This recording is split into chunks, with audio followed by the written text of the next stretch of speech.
Sempre pensamos em plantas como coisas floridas, passivas, espectadoras inocentes da própria destruição. Mas as plantas não são indefesas. Aliás, algumas são assassinas.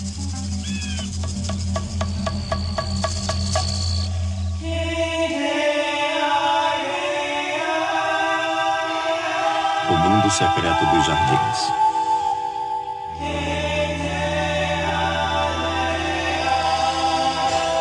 Guerra das plantas. Distribuição Sinapse.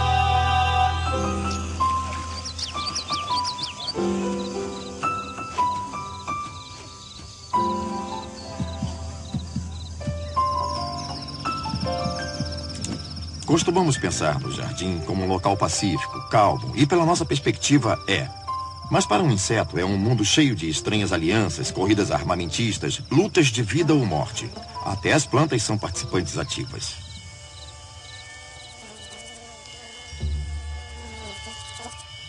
O jardim não é diferente de uma selva.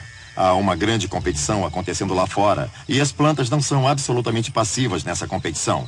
São, na verdade, bem agressivas. Elas competem pelos mesmos recursos. Todas elas precisam de luz e água e de nutrientes do solo. Essencialmente, elas têm que lutar por isso.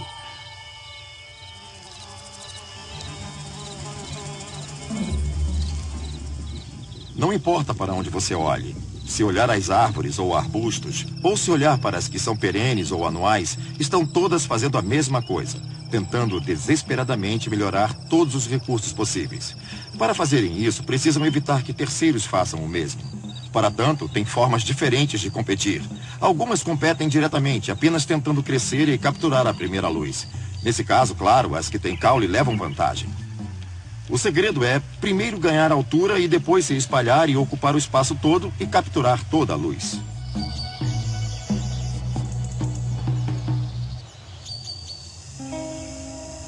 Num jardim perene, se a planta quer ser uma das que capturam a luz do sol, é necessário que ela cresça mais cedo. Se a copa puder abrir suas folhas, expandi-las rapidamente e ocupar todo o espaço onde haja a luz do sol, claro que terá uma vantagem sobre aquelas que começam um pouco depois. Então, uma das questões é quem chega primeiro, o que necessariamente não significa vencer. Significa receber os primeiros raios de sol.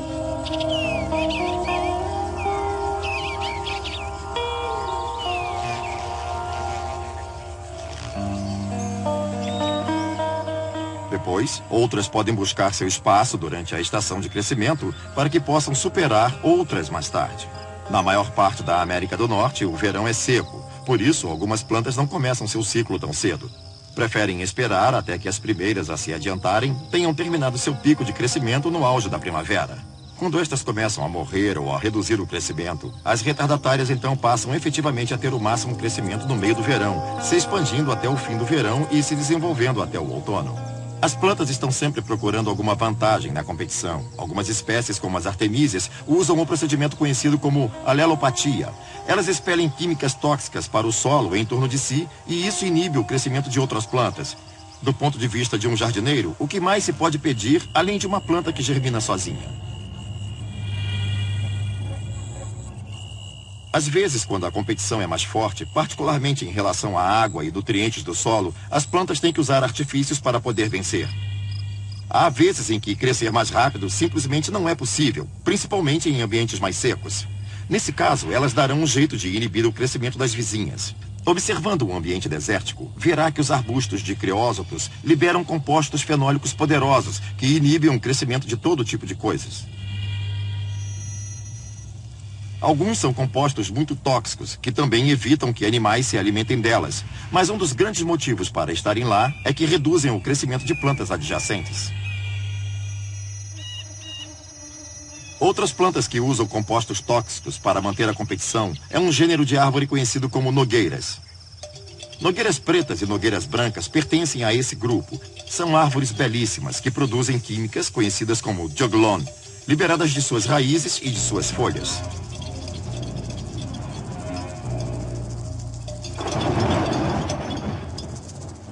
Quando chove, a água faz escorrer o juglon das folhas e cair sobre o solo. As toxinas se acumulam, evitando que outras plantas cresçam ali. Assim, a árvore consegue que a umidade e os nutrientes fiquem só para ela.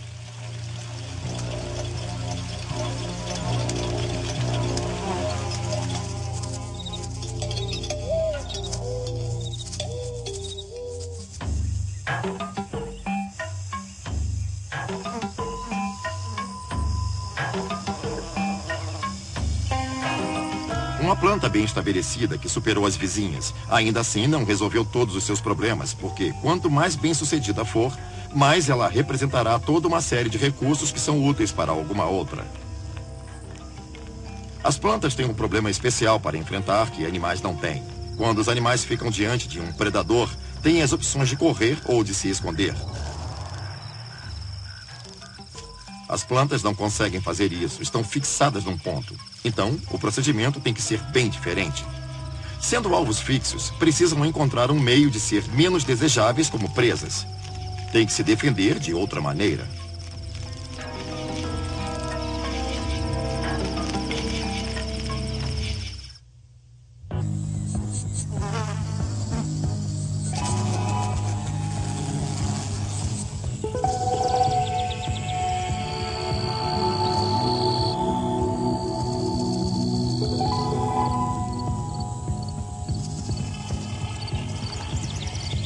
No mundo implacável do jardim, as plantas são capazes de cuidar de si mesmas, e há uma série de diferentes formas de fazerem isso. Um procedimento é, claro, acumular compostos tóxicos nas folhas ou nas estruturas que estejam querendo defender, de forma que ninguém se alimente delas. Podem fazer o seguinte: criar vários tipos de químicas que bloqueiem o crescimento de diferentes animais. Qualquer coisa que seja desfavorável para que certo animal a coma, vai trabalhar a favor da planta. Bons exemplos disso são encontrados em carvalhos. Os carvalhos acumulam compostos conhecidos como tanino, que são substâncias químicas anti-herbívoros muito poderosas. Quando as lagartas começam a se alimentar dessas árvores, as primeiras folhas que comem podem não ter alto teor de tanino, mas como reação a isso, os carvalhos produzem cada vez mais altos teores de tanino, que passam a acumular nas folhas. O efeito causado é a redução do crescimento das lagartas, de forma que elas não fiquem tão grandes quando chegarem à fase de pupa e não se transformem em grandes borboletas e mariposas mais tarde. Isto é, quando adultas, não porão tantos ovos. Além disso, esses compostos evitam que a criatura consuma muito alimento. Acho que causa a ela algo como um mal-estar estomacal. Portanto, os carvalhos não são indefesos. Estão fixados num ponto, mas mudam a química de suas folhas como reação ao dano.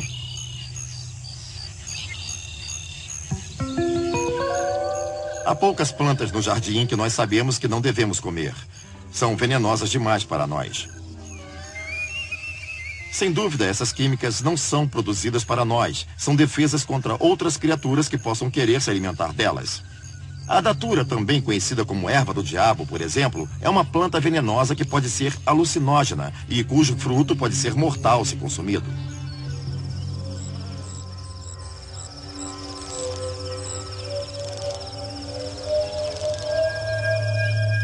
A íris é outra planta que se protege com substâncias tóxicas.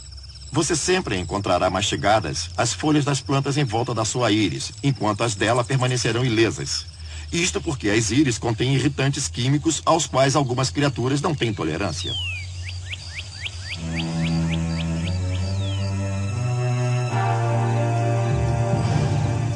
Como em todas as formas de guerra, para cada tipo de arma desenvolvida, alguém desenvolverá a devida defesa. Isto é, sempre há uma corrida armamentista. Embora muitas plantas produzam químicas tóxicas para se prevenir contra herbívoros, muitos herbívoros desenvolvem defesas que lhes permitem tolerar ou reduzir essas químicas para que não sejam atingidos. Um bom exemplo disso são os membros da família da batata, que é bem grande. Abrange batatas, tomates e pimentas. A beladona é um outro exemplo perfeito. Todos têm estruturas bem tóxicas. Nós comemos tomates quando estão maduros, mas as folhas do tomate são venenosas. Os frutos e as folhas são realmente venenosos. Mas existem umas poucas espécies de criaturas que conseguem se alimentar dessas plantas com absoluta impunidade.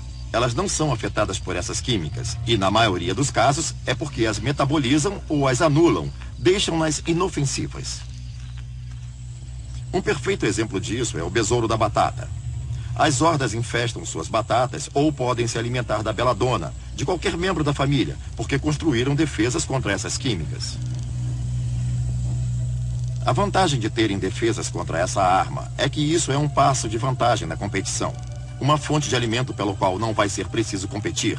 E isso pode ser uma perdição para a planta.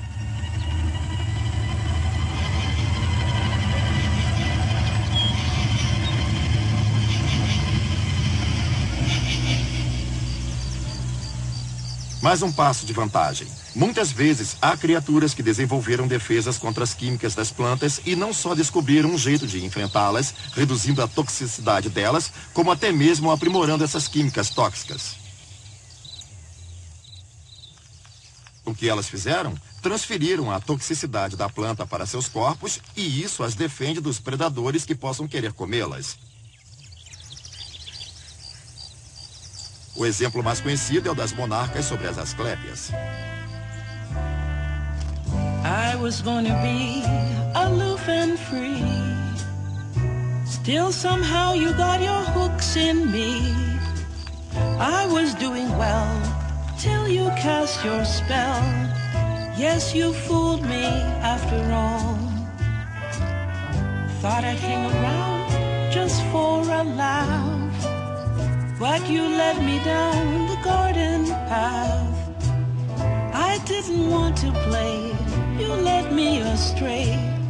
And you fooled me after all. Once I had the whole thing figured out. Now I'm so confused, mixing up my right foot with my left. And you seem so amused. No use crying over what's been spilled. I'll just climb right into what you built. Now the race is run, and I guess you've won. Yes, you fooled me after all. I was going to be aloof and free. Still somehow you got your hooks in me. I was doing well till you cast your spell. Yes, you fooled me after all.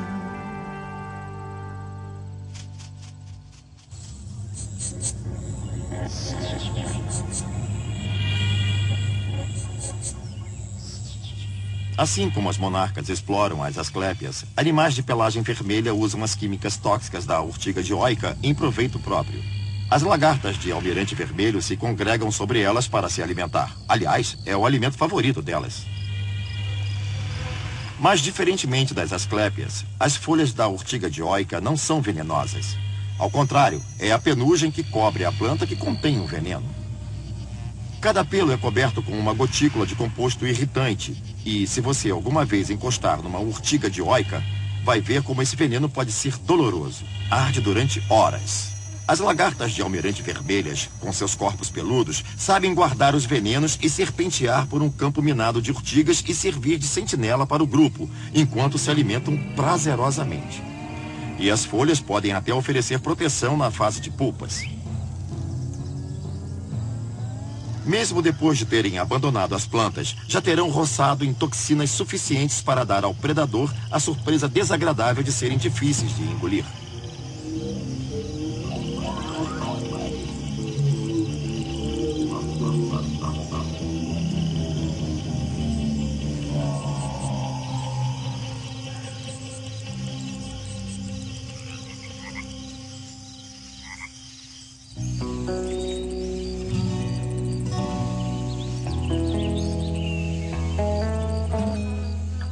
Nem todas as defesas que a planta tem precisam ser químicas. Ela pode usar barreiras físicas para se defender. Muitas plantas, por exemplo, cobrem sua superfície, suas hastes e suas folhas com muitos pequeninos pelos. Esses pelos são como um guardião, um tapume, digamos, contra bocas famintas de insetos comedores de plantas e outras criaturas.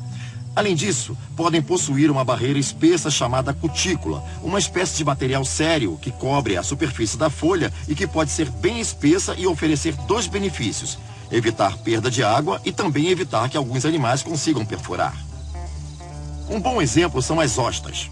Algumas são facilmente comidas por lesmas.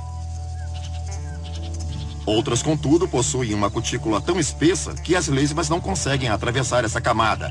Desistem e vão buscar variedades mais suscetíveis. Se você quiser evitar danos por lesmas, tesourinhas ou quaisquer outras criaturas que se alimentam de suas plantas perenes de folhas grandes, o segredo é escolher essas variedades que têm cutículas sérias ou folhas penugentas, porque muitas vezes serão deixadas em paz. Outra forma estrutural com que plantas se defendem é usando espinhos ou outro tipo de arma desagradável que penetra em corpos. Essas defesas não adiantam muito contra insetos, porque eles ficam circundando. Elas são de fato úteis contra herbívoros maiores como bois, antílopes, cabras ou qualquer vertebrado grande que se interesse em comer essas folhas. Por exemplo, a árvore da acácia é coberta de espinhos. Rosas são cobertas de espinhos. Muitas espécies de plantas têm muitos espinhos, e essa é uma forma de dissuadir alguém que tentar abocanhar suas folhas.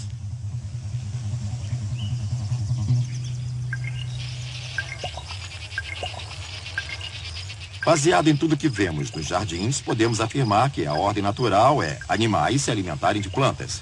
Mas como você verá, às vezes vira-se a mesa e as plantas se alimentam de animais.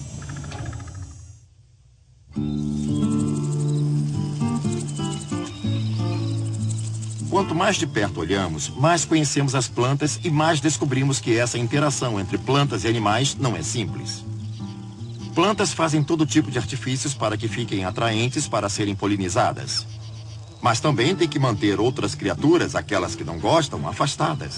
Para isso, precisam de defesa química, pelos com veneno, espinhos. Mas existe um tipo de relacionamento em comum entre plantas e animais que é bem diferente da maioria que vemos. É quando os animais são atraídos para serem aprisionados e usados como fonte de energia.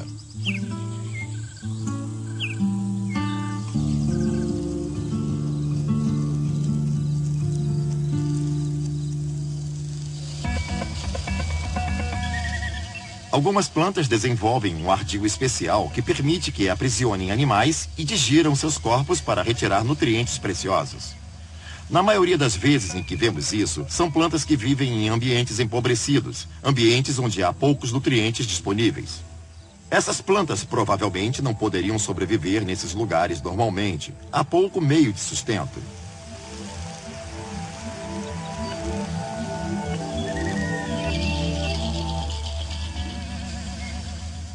Um bom exemplo são as sarracênias. Elas têm folhas especiais que são curvadas em forma de copo.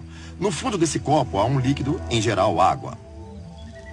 O inseto chega procurando néctar e assim que entra nesse copo, se depara com uma parede coberta de pelos.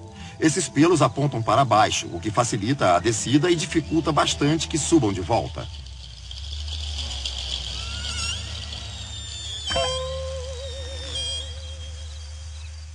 Uma vez presos nesse líquido, as enzimas digestivas da planta irão aos poucos despedaçar os tecidos do inseto, agora afogado, deixando os nitratos e outros nutrientes disponíveis para a planta.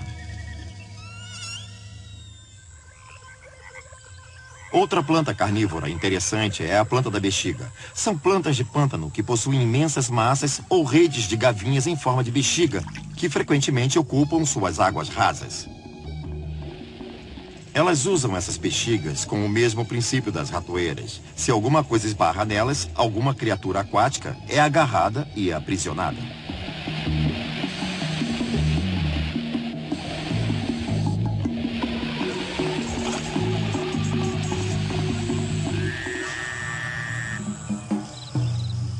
Mas nem todas as plantas são predadoras e muitas nem são capazes de se defender ativamente. Porém, nem tudo está perdido, porque há proteção disponível, mas tem um preço.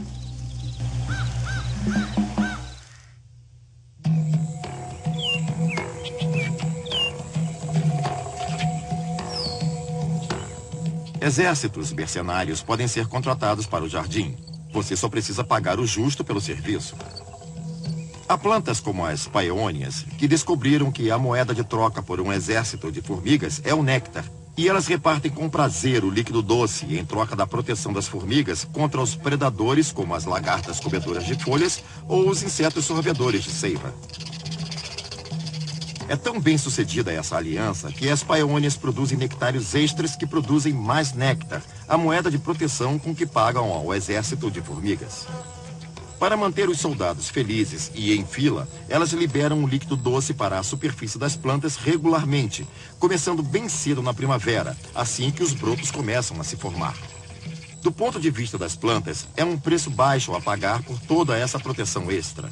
E para as formigas, é uma importante fonte de alimento numa época em que ainda não há tanto néctar disponível no jardim.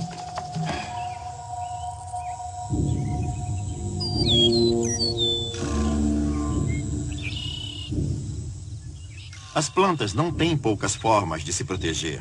Elas podem usar guerra química, podem usar todo tipo de barreiras físicas ou ainda contar com a ajuda de aliados. Mas não importa o que façam, sempre haverá vários tipos de criaturas que sabem driblar essas defesas.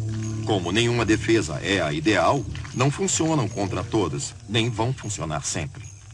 Então, quando a defesa da planta consegue efetivamente espantar toda espécie de criatura, você precisa entender que essas criaturas não são estáticas o tempo todo. Elas evoluem, assim como a corrida armamentista. Para cada defesa que uma planta tenha, haverá criaturas que podem se adaptar às novas formas de superar essas defesas.